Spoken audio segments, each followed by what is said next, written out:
So, the 25 missing years of Jesus' life. I'll tell you, this is I've been looking forward to this specific topic for several weeks now. Not just because the last two topics made me a little bit nervous, but because this is something that I've been curious about for a long time, personally, and getting to do some research in this it's really interesting.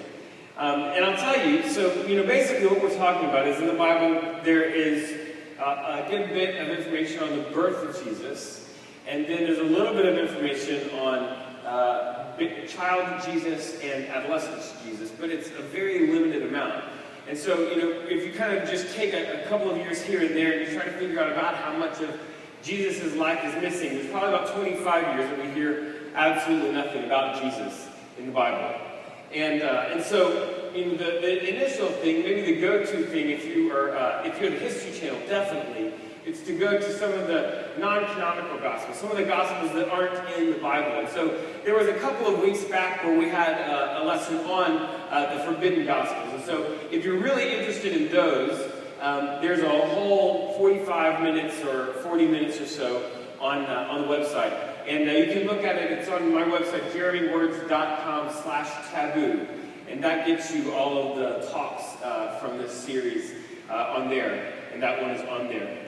But one of the things, I'm not going to go through that whole lesson again, but one of the things that we really made clear is that the reason that there are some Gospels that have been discovered that are not in the Bible is because they really aren't historically accurate. From a very early time, the Christian church had really decided which Gospels were the most accurate, and those are the ones that are in our Bible. However, it really is a lot of fun to read those Gospels because they're really crazy.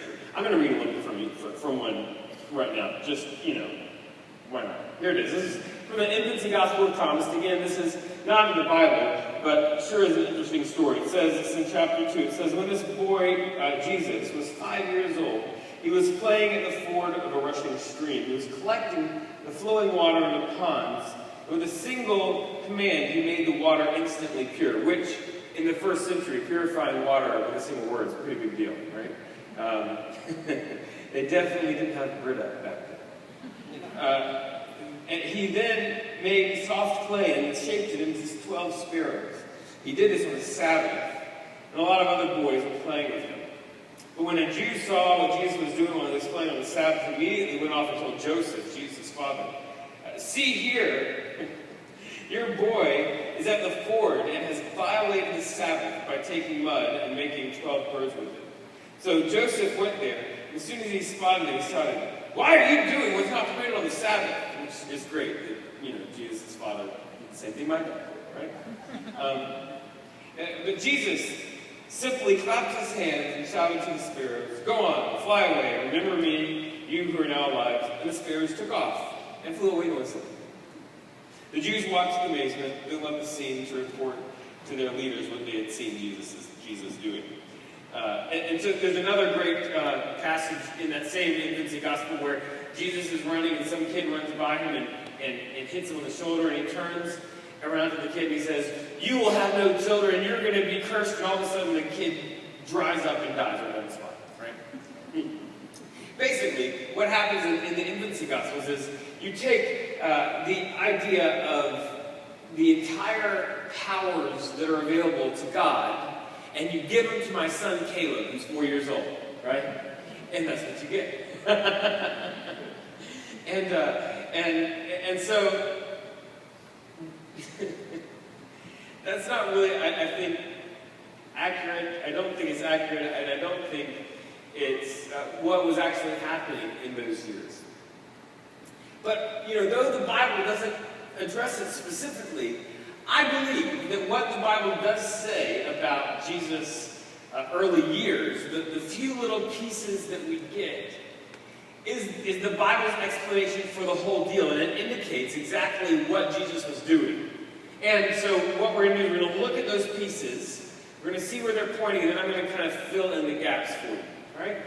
So, it's interesting. You've got the infancy, the birth narrative in a couple of places, but anything outside of that, the only place you've got to go is Luke. So we're actually going to do that. We're going to open up to the book of Luke, chapter 2. Luke chapter 2. And I'm going to read some of this. I think it's always better to read the Bible when you can, instead of summarizing it. So here it is in verse 22. Jesus is presented in the temple. When the time came for the purification rites by the law of Moses, Joseph and Mary took him to Jerusalem and presented him to the Lord. As it is written in the law of the Lord, every firstborn male is to be consecrated to the Lord, and to offer their sacrifice, keeping with what is said in the law of the Lord, a pair of doves or 2 young pigeons. Now, just to make that perfectly clear, because all of that makes really no sense at all when you read it, right? So there's this purification rites. Now, last week we talked about Leviticus, right? We talked about the book of Leviticus, and we said that that book in the Old Testament is absolutely centrally focused on purity, right? And so in the book of Leviticus, it deals with anything that would make somebody unclean or impure. And so there's a whole lot of the book of Leviticus that deals with blood and body fluids, right? And so there's a whole lot of both of those when it comes to birthing a baby, right?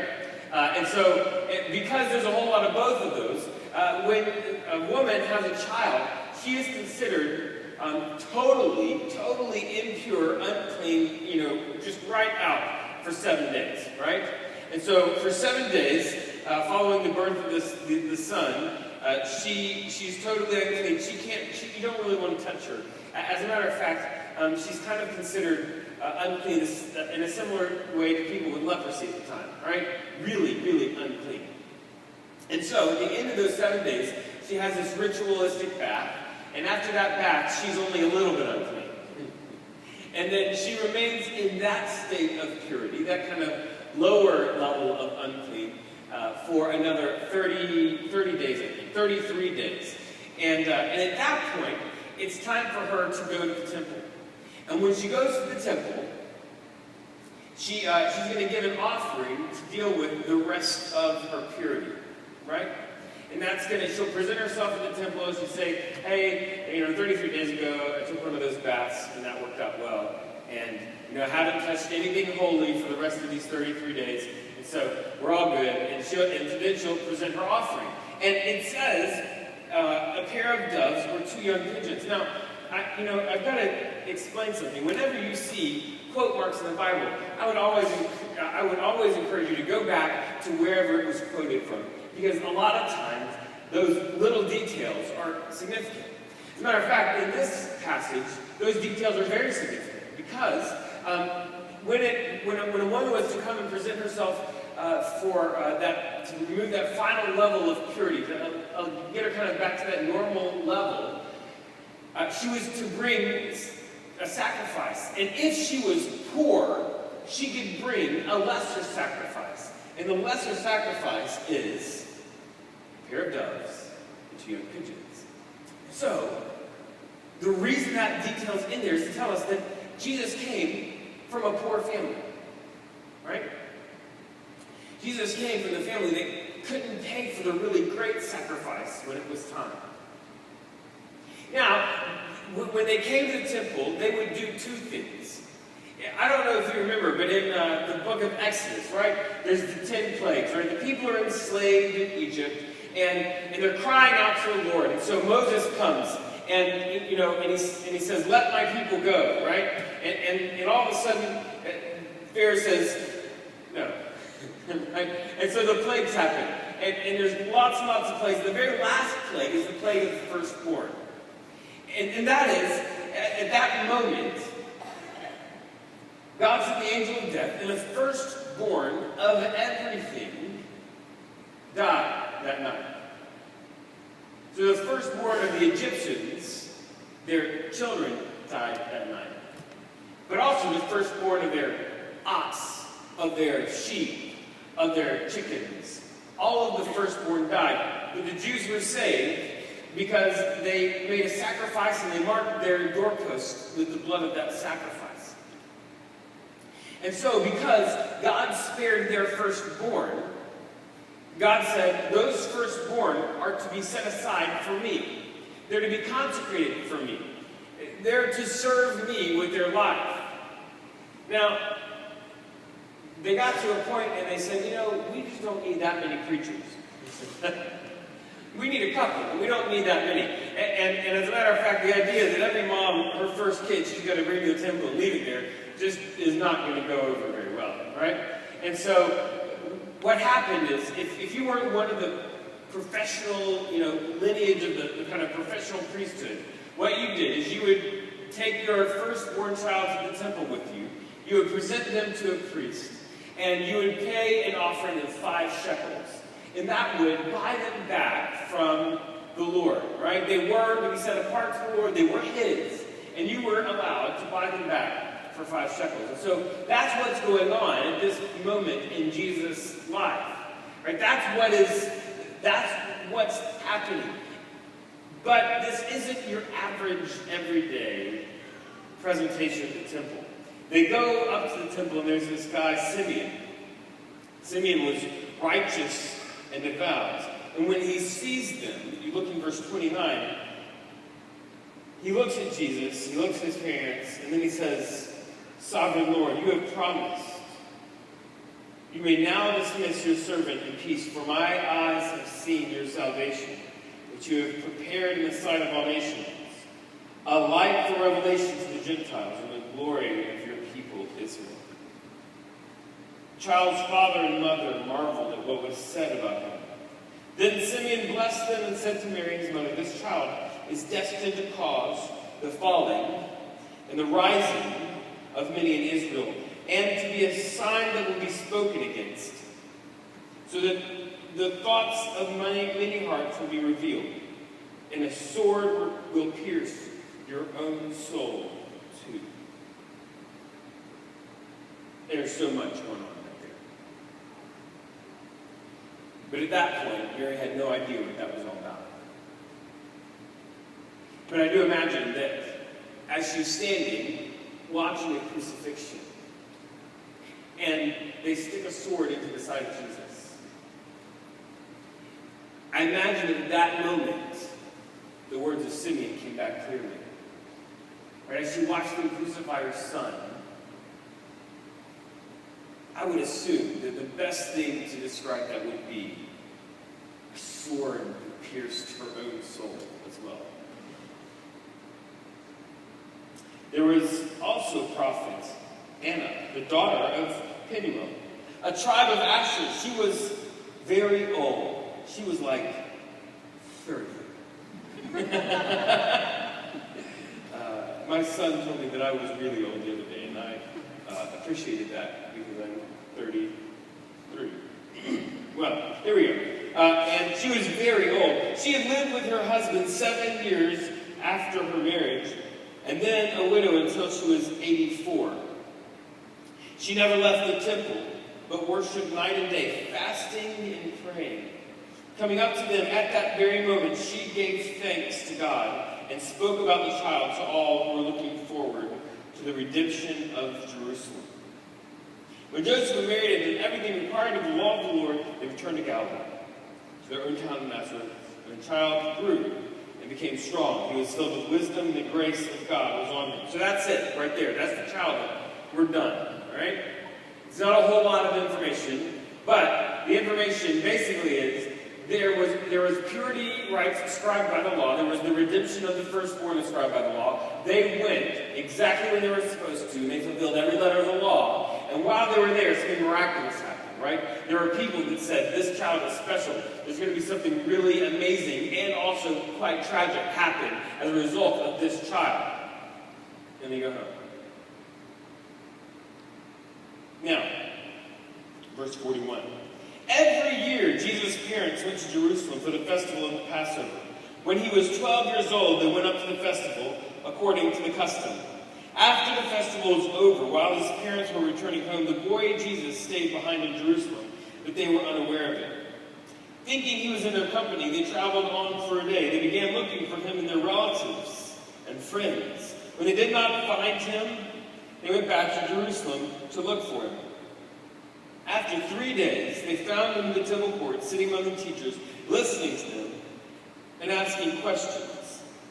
And I would imagine that if Mary or Joseph was telling the story, they would say, and acting like there was nothing wrong with it. Right? Everyone who heard him was amazed at his understanding and his answers. Well, everyone besides Mary and Joseph at that point, right? Because they are about, we'll see. When his parents saw him, they were astonished. His mother said to him, "Son, why have you treated us like this? Your father and I have been anxiously searching for you." And then he says, like only a teenager can, "Why were you searching for me? Didn't I know? Didn't you know that I had to be in my father's house?" He says to his father. But they didn't understand what he was saying to them. Now, what's happening here is another really important moment. Right? So it says that they went to Jerusalem every year for the Passover, and that's important. Right? That was what they absolutely should do. But then, somewhere around the time that you were 12 or 13, boys would go and celebrate their transition into manhood. They would be leaving the world of women and entering the world of men. And there was this rite of passage, and it was celebration of your first Passover. And so they would go to Jerusalem, and it was this moment, most likely, that Jesus, that the story is telling about. Jesus giving his first Passover. It is the point where he's becoming a man. He's becoming a person that can act on his own behalf. And that's what we see here. He is acting on his own behalf. And then he says something interesting, right? It was something that his father and mother doesn't understand. I'm sure they thought he was just being some punk teenager, right? And he was being disrespectful when he says, "Didn't you know I was supposed to be in my father's house," right? Because he's saying this to his dad, who's about to, he's going to be walking awkwardly all the way back to Galilee, right? And so he goes and he says, I want to be in my father's house. Now, this is a huge deal, right? So there is that term, father's house, is the term Beit Ab. Beit Ab in Hebrew is a very important term. And it means a couple of things. It means the literal house that someone would live in, but it also can refer to lineage, right? And so, what Jesus is saying at that point is my lineage. I'm descended from God who's in this house, right? He is got a level of self-awareness at the age of 12 of who he is, right? Now, if you've ever wondered, did Jesus always know he was God or not? We're going to talk about that in our Christmas series called Investigate Christmas. So you definitely want to come for that. But he has at least a little bit of knowledge of that.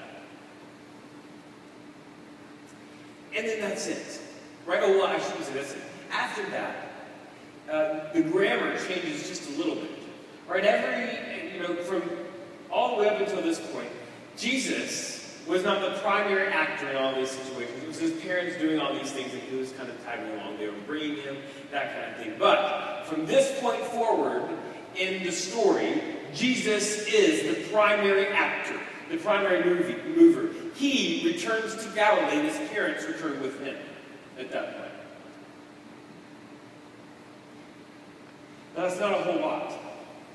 As a matter of fact, that's a very little bit. No, and I haven't been clicking any of these slides out. That's right. Okay, so purity following childbirth, we've seen all this stuff, right? And so what we get here is this absolute typical understanding of what happens in an Orthodox Jewish family in the first century when they have a firstborn son. Nothing really out of the ordinary as far as what they're doing, but it seems like every time they go, something really unusual happens. Right? They leave their son in the temple. A prophet and a prophetess comes up and says wonderful things about them. Those miraculous things accompany, but they're accompanying the typical, normal progression of what every Jewish child went through.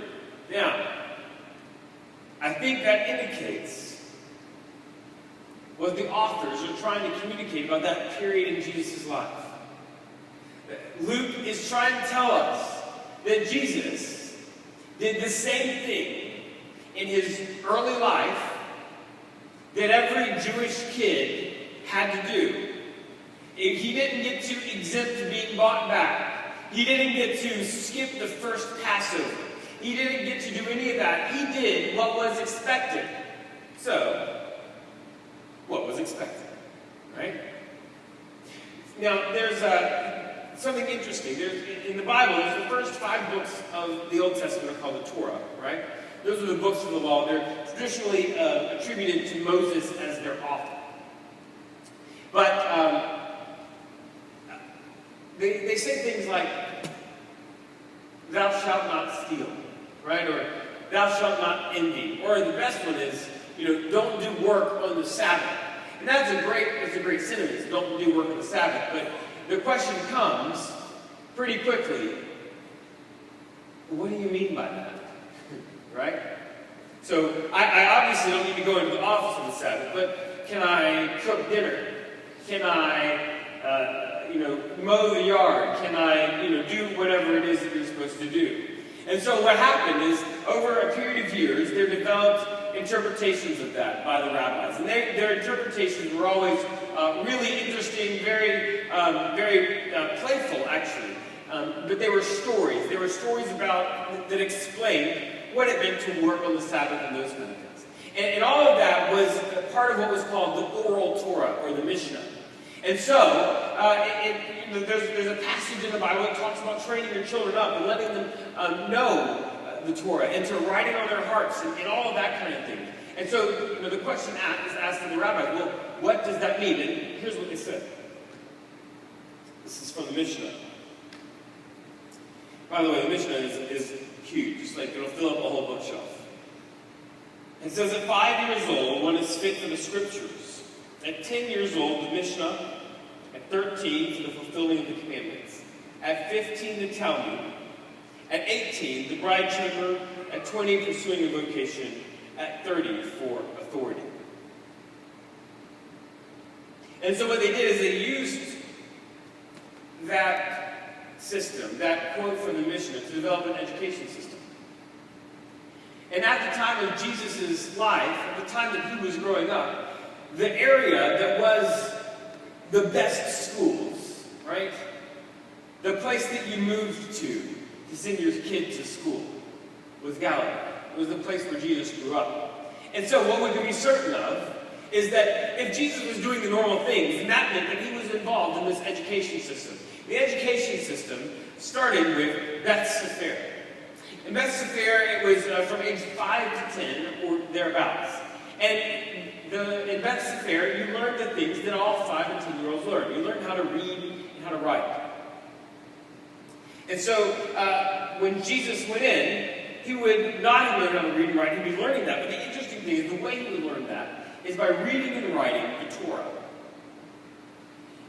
Now, for me, I didn't learn to read and write with the Bible. I learned a lot of it with Big Bird and Oscar the Grouch, right? And by the way, Big Bird was on Saturday Night Live a couple of weeks ago, which was a big thing for his career, I think. I think somebody famous mentions it. And so anyway, there was so those are the people that I grew up learning how to read. And so it's funny. I went my whole life after I learned how to read and kind of was over Sesame Street.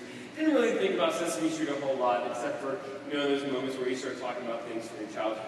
And then I had a kid, right? And there was a moment where we turned on the TV, and there were puppets on the TV, and Caleb was just like slack-jawed, looked at it like, right?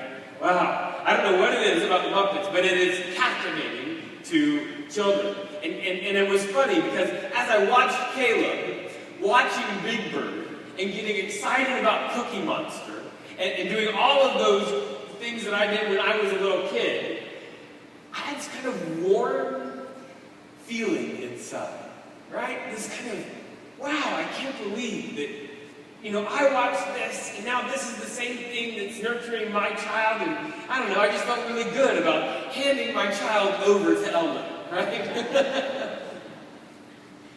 Now, what I think is really cool about the education system in Galilee is that whereas I learned from Elmo, right, they learned by reading and writing the Old Testament, the first 5 books of the Bible. So what that means is that really warm, amazing emotion that we have, that I have associated with Elmo and Cookie Monster, all those guys. Well, Elmo wasn't even around. It was Cookie Monster, right? All of those people, they had that same sort of emotional connection to the Torah. And it's beautiful because when you look at the Bible, sometimes you look at it and say they really have this powerful connection to the Scripture. They have this passion for the Word of God in a way that is really uncommon, I think, right now. And I think part of it is because of Beth Sefer. They all went through this time where they learned to read and write. And so they did that, reading and writing, and really memorization. And so, by the end of Beth Sefer, a child would know, at the age of 10, by heart, the first 5 books of the Bible. Genesis, Exodus, Leviticus, Numbers, Deuteronomy. First 5 books of the Bible, by heart, memorized. Which is important because there was no printing press. They didn't have the kids' life application study Bible camo version with extra helps. They didn't have that, right? They had to have it in their head. So that was Beth Sefer. From Beth Sefer, the boys and girls got to do that together. And then at the end of that, that was the end for the girls. The girls had to go home and learn how to do things at home. Now after home, after that, if you were really smart, if you were the best of the best, if you were the top of the heap, you got to continue on from Beth Sefer into what was called Beth Midrash. Beth Midrash. Now, I think that we can assume that Jesus was probably the top of the class, right? Yeah, I think that's okay. So he goes on to Beth Midrash. Now, Beth Midrash, you're there when you're 10 years old, and you kind of go on from that point. But let me just, emphasize, it is not a whole lot of people that go into this stage. But it's such a privilege that there is people that when they get older, if they were able to make enough money, they were able to get to a place where they could leave and go back to school. This is what they would do. And so, these 10-year-olds would also be in class with adults who had gotten to a point where they could go back to school and learn this stuff, right?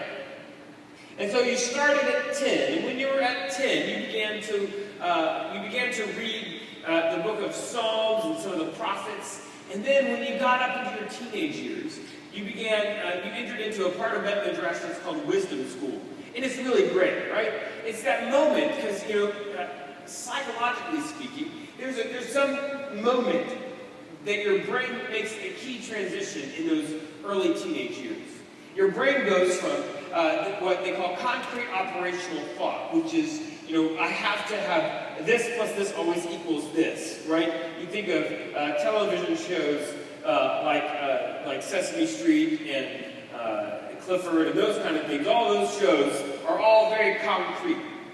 But then, once you leave that and get into those early teen years, your brain begins to be able to understand metaphor, right? Taking two things, and somehow when you add them together, it makes more meaning than when they were separate. And so, at that moment, you're coming into your own with this kind of understanding of metaphor, and really, that is also what unlocks your ability to start thinking for yourself and making decisions. That, combined with a lot of really crazy hormones, which is what's unlocking this brain functionality, causes the glorious thing that we call adolescence.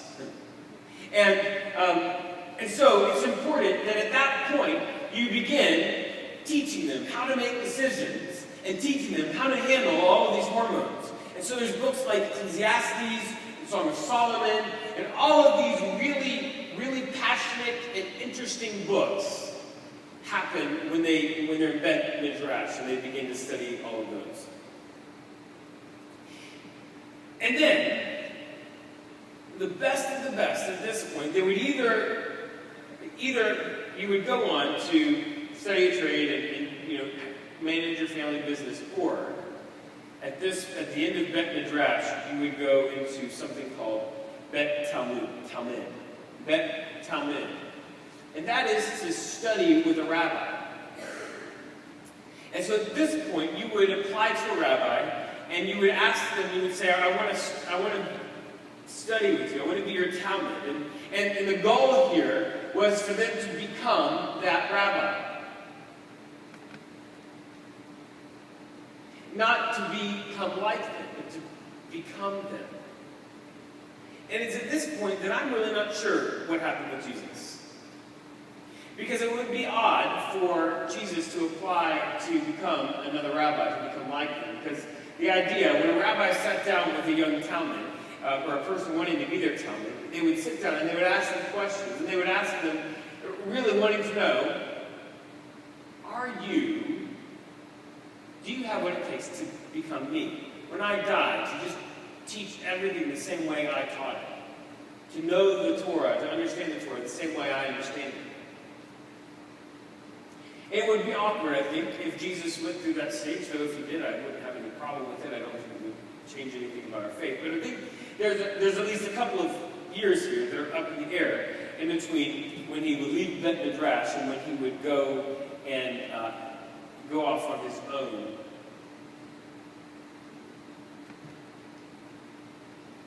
So, 25 missing years of Jesus' life. That's what he did. He did what every other kid his age did. He went to school. He learned how to read and write, and he learned the Bible. And so, as we have with each week, we come to the question, so what? And really the question, I think, is, okay, at least they could have given us some stories from those times. Like, why does it say so little? And I think the reason that it says so little about this part of Jesus' life is because the authors wanted to communicate to us that the important part of Jesus' life was his ministry and teaching, death, and resurrection. Right? And that's super instructive to us because we're about a month away from the holiday season. Right?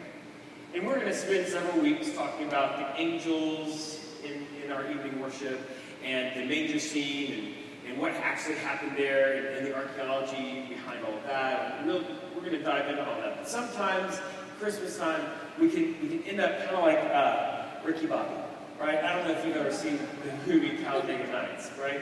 There's this great moment where Ricky Bobby, he's a NASCAR driver, and he's saying grace at his meal.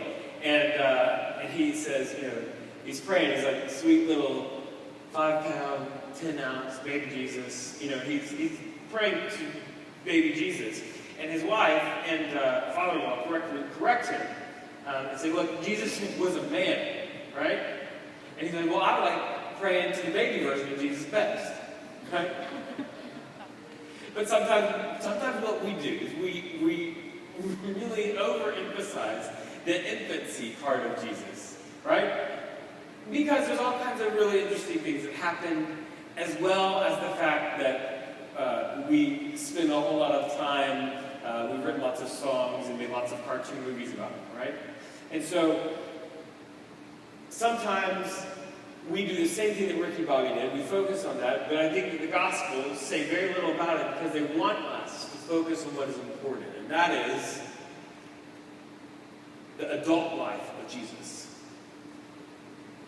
But then the other thing, I think that's equally important for us to remember and is super instructive to us, is that there are periods of time in our life and in the life of the people around us, there are times of preparation, right? And times of preparation look a whole lot like these about 20 years that was summed up by what I read in about 5 minutes, right?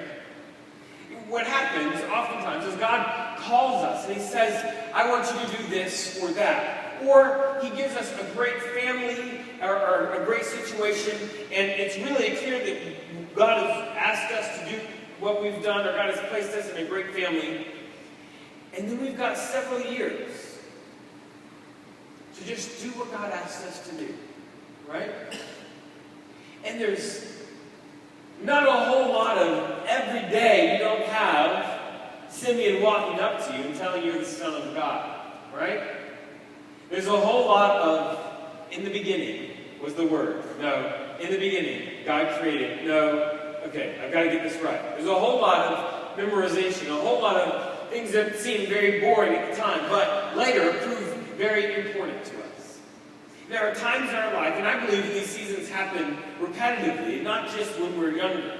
There are times in our life that are seasons of preparation where God is giving us time to just get something down pat. God is giving us time to obey Him. And we don't have a lot of the miraculous signs and wonders. The reality is sometimes those times of preparation can feel lonely in your relationship with God. But I'll tell you, God is still there. As Jesus is memorizing the Torah day after day after day, memorizing Genesis, Exodus, Leviticus, Numbers, Deuteronomy, God was there. As Jesus was going through Bet Midrash and learning the right kinds of decisions to make, God was there. If you're in a time of preparation,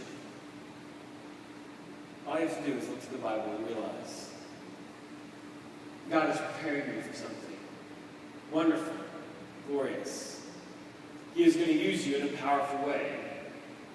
The goal of this season is to obey. Obey even when God seems silent. Let's pray. God, thank you for preparing us. Thank you for calling us to wonderful things, beautiful things, powerful things. And then giving us time to get there. And so God, we are entering a season of preparation. In about a month, we're going to be spending a lot of time getting ready to celebrate the birth of your Son. And we ask that that season of preparation be marked by a clear focus on who you are, on who you want us to be. And as we leave this place today, we pray that you would help us, if we're in a season of separation, of preparation, or if our friends are in a season of preparation, to see your path and follow it obediently. In Jesus' name we pray.